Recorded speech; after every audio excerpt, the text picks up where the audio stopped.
a locked door, a broken picture frame, and a clue that leads Hudson and Rex straight into a family's darkest secret.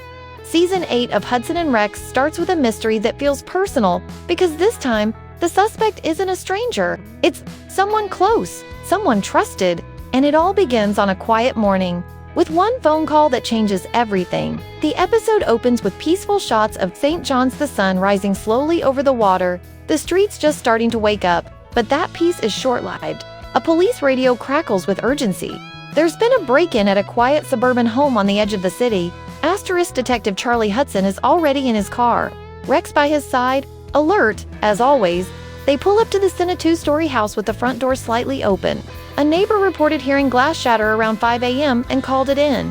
No one answered the door when officers arrived, so they had no choice but to go in, inside.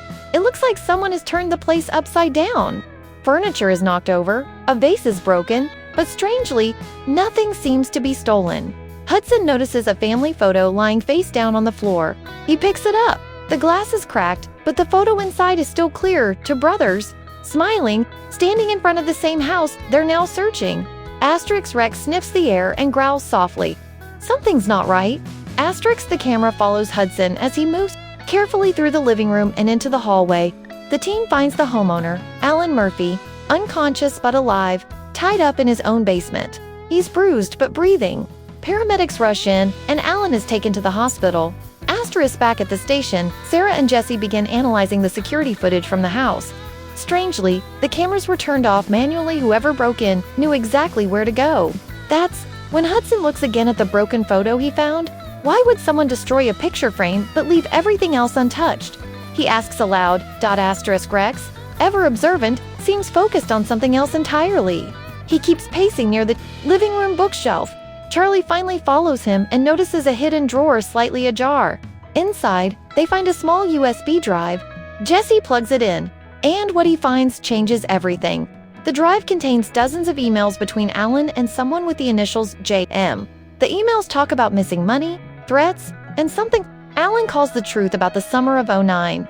Hudson immediately suspects this isn't just a random home invasion. It feels targeted, personal. He asks Alan's wife, who just arrived at the hospital, about JM. Her face goes pale. That's James, she says quietly, Alan's younger brother. Suddenly, the pieces begin to connect. A broken picture frame, a hidden USB, and a brother who hasn't been seen in years. Meanwhile, Rex is still on high alert.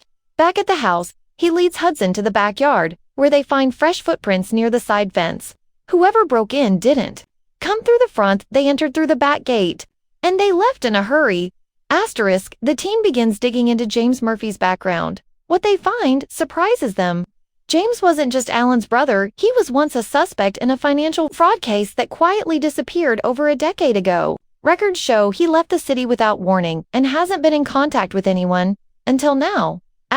So why is James back? What does he want from Alan? And what's the secret from the summer of '09 that's so dangerous it had to be hidden?